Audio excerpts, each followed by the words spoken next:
Double engine की सरकार, कौन बचाएगा असम को इनसे?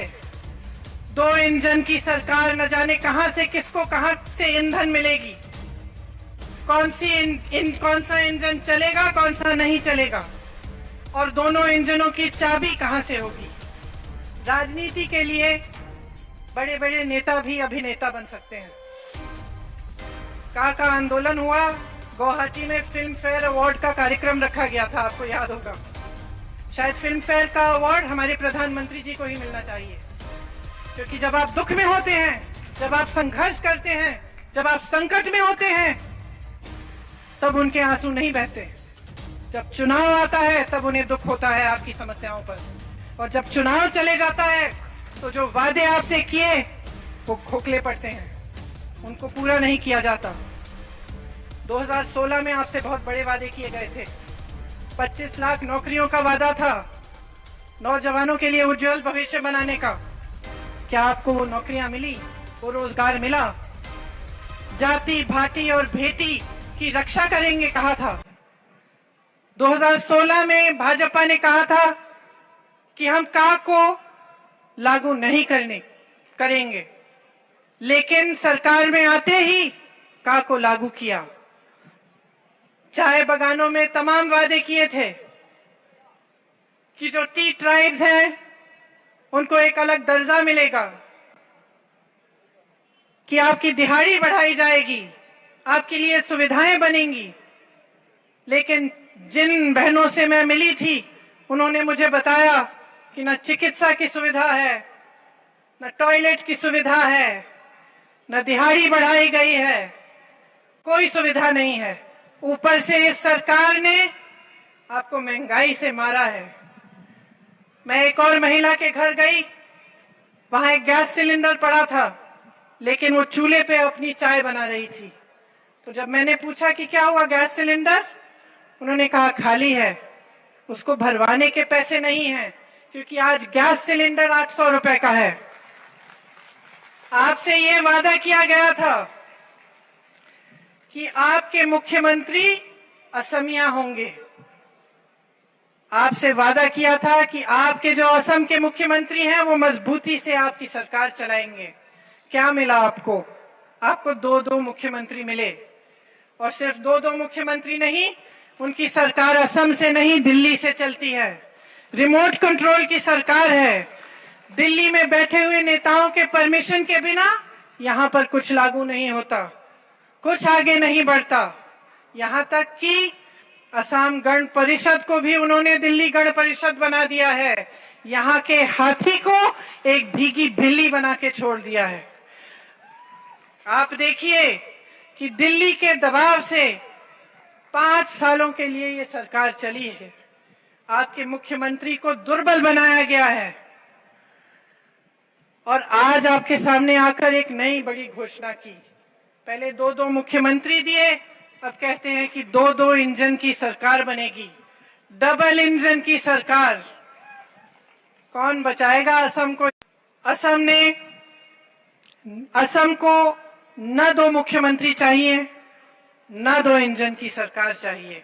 अपनी पहचान चाहिए, अपना अस्तित्व चाहिए।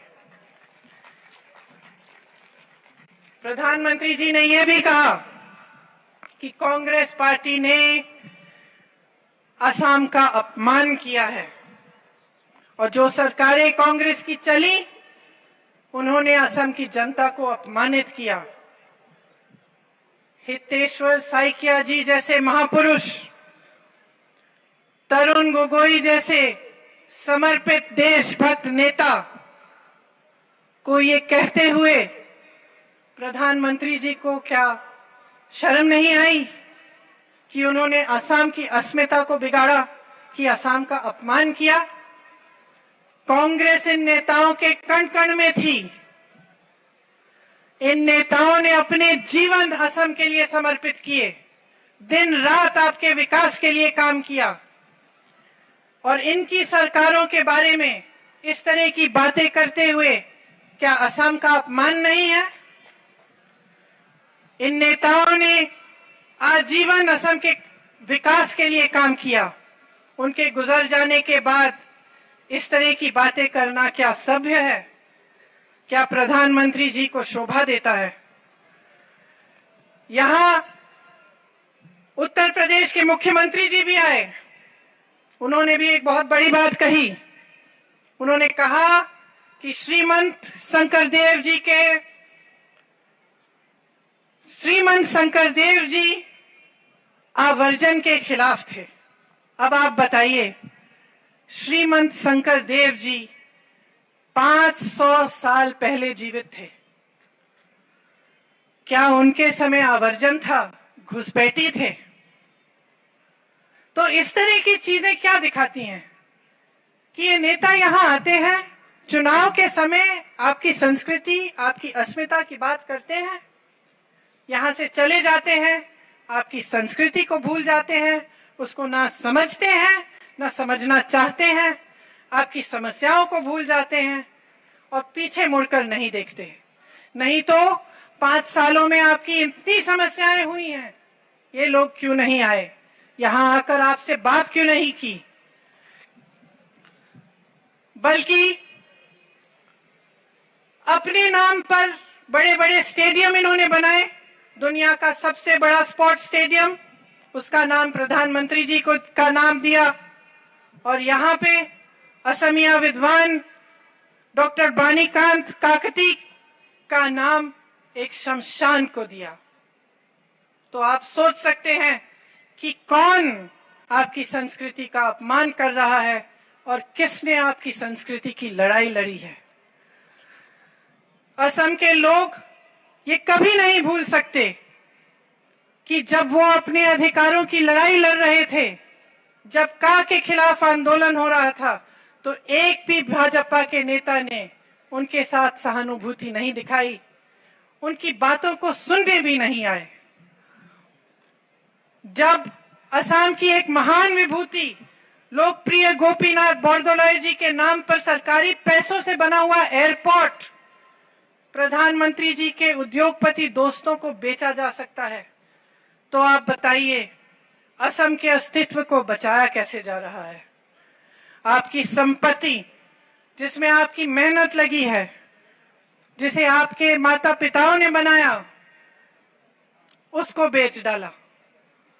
काजीरंगा के पास एक एलिफेंट रिजर्व है, वहां से लगी जमीन भी इनके उद्योगपति दोस्तों को बेची जा रही थी। एएसईबी को प्राइवेट करने की योजना है।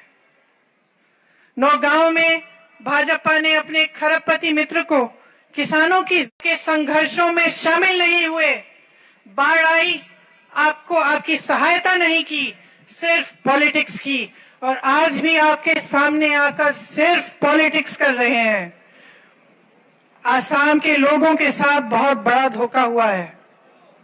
मैं यहां राजनीति के लिए नहीं कह रही हूं, मेरी बहनें हैं, आपकी तरह मैं भी मां हूं, मैं भी अपने बच्चों के भविष्य के लिए अच्छी चीजें चाहती हूं।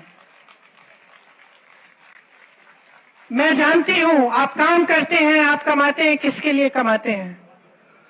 आप अपने बच्चों को पढ़ाते हैं, किसके लिए पढ़ाते हैं? ताकि एक दिन रोजगार मिले, उनका भविष्य मजबूत बने, आगे बढ़े, ताकि जो संघर्ष